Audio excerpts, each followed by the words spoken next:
Welcome everybody to our broadcast today. We're on number 46. As always, let's give people another 5-10 seconds to get on the broadcast. And if you're watching with me live, then welcome. If you have questions, let me know in the comment section. And if you watch this tonight or tomorrow, then if questions arise, just put them in the comments and I'll answer right away. Remember, I'm here for you. Like these lessons are just share the knowledge, share some wisdom. And for me, I get just as much benefit from doing these broadcasts as you do. Teaching something is very important for you to, one, memorize it. You'll never forget it if you teach it to somebody else. If you can teach it to your kids, if you can share it with your partner, or if you're in a role like me, like as an instructor or owner or a teacher, then when you share it, you get as much benefit from it as the person watching. So we're on number 46. Did you do the work from last week? And we talked about how to fix traumas or things that bother you or have bothered you in the past, or things or experiences that happened to you in the past. Did you do the exercise? Did you do the you reversing your whole day? When you retire at night, did you reverse your day all the way to when you woke up that morning? And then I asked you to do it for the week, the month, the 1st of January, and then try to go back every year, as far as you can remember. I still remember small experiences, like when I was 2 years old. Try to go back as far as you can. And then as you go back, find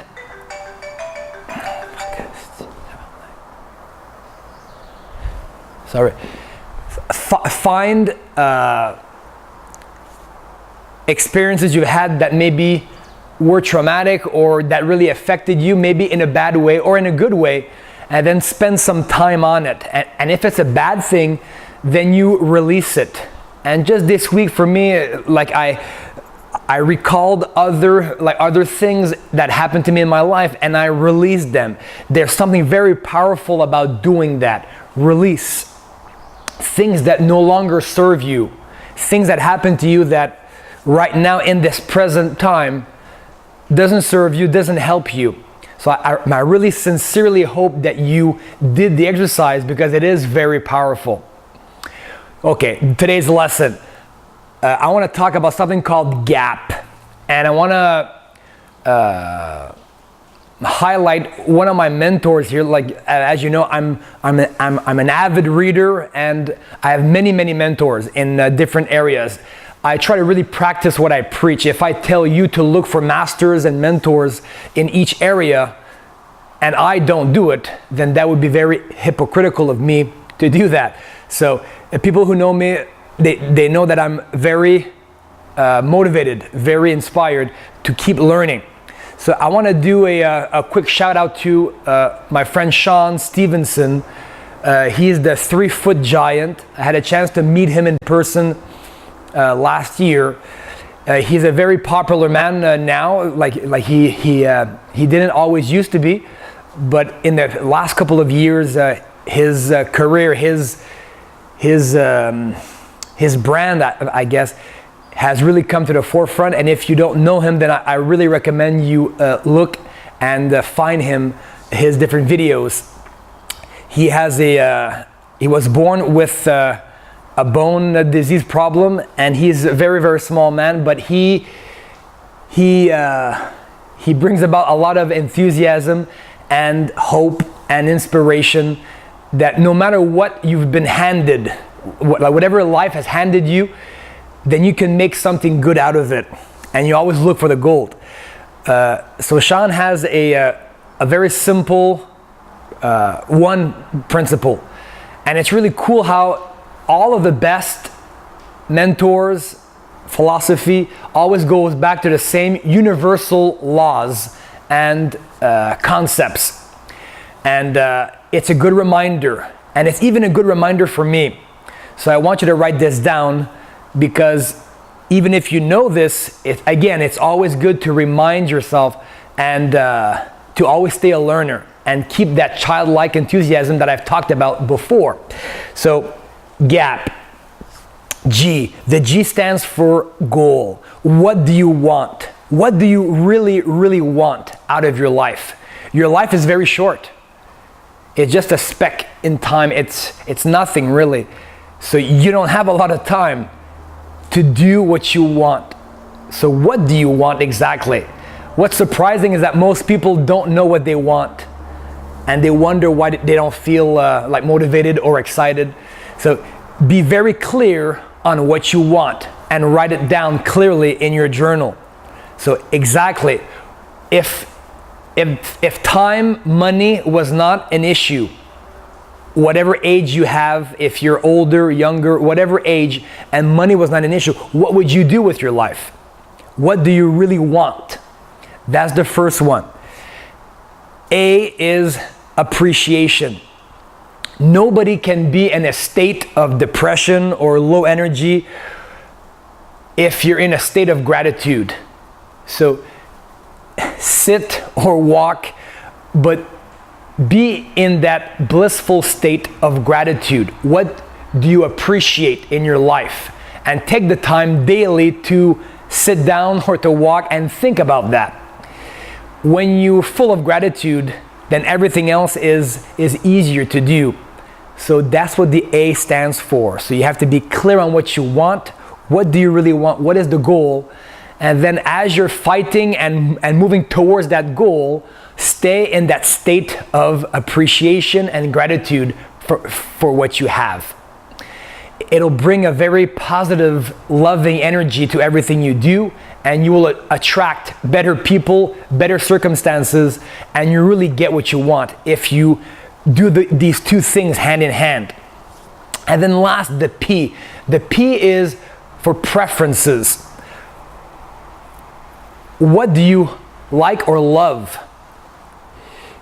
You have to really do what you love, because if you do what you love, it's not work. So remember to what you like, what your preferences are, you keep that top of mind. The things you love to do, then your work or your business or your career, whatever you do, has to feed that one thing that you love to do. Because if you're not doing what you love, at the end of your life, you'll have some regret. And we don't want regret at the end of our life. So these are the three concepts. Very simple, and most of us like know these concepts, but I always find it refreshing to just hear them again from a different person, a different voice. Same thing for in our martial arts school. Sometimes I might say something to my students. I've told them like maybe 100 times a certain concept, and then a guest instructor comes in and then he says the same thing as me but a bit differently, and it clicks. So it doesn't matter who the teacher is, sometimes that seed has to fall on the right soil. You are the soil. So at that time or at that moment, well, maybe that one instructor, the soil wasn't ready. So you hearing it from somebody else, then you were ready. Like whatever, it doesn't matter when you get it, as long as you get it. So this is our concept for today. Get this 3 acronym, G.A.P. Goals, what do you appreciate, gratitude always, and what are your preferences, and do what you love every single day. So that's our internal work. Our second physical side is ankle flexibility, and most men deal with very tight hips and no mobility in the ankles. And I don't like that. So for us men, it's important to do a certain stretch. I'll show it to you. And this is good for men and women, but men in general are tighter, less flexible than women doing this particular movement. So you can start with weight or no weight. I like to use just a standard little kettlebell. We call it alternating right to left, and maybe you've done this exercise and not really paid any attention to really slowing this down. So you're out like this, and your knees point to where your toes are pointing, and when you go down, I try to get my toe up on my heel, and my toe points out, knee and toe point together, and I get as low as I can. I really open up my hips here so I can push with my elbow inside my knee, open up, and try to stay very loose, and try to drop your elbows on the ground. Okay, open up the hip and then work the ankle. Push up and then do the other side. You should do this stretch daily. So toe point up on the heel, leg lock, get nice and low, nice and strong, and build that ankle flexibility. Okay, once you feel good doing that movement without weight, then just hang on to the horns of the kettlebell and do the same exact thing. So the heel, hold and stretch. Then as you come up, stay really, really low and transfer. When you go left and right, go slow, and you're trying to do 5 to 6 reps. Stay low.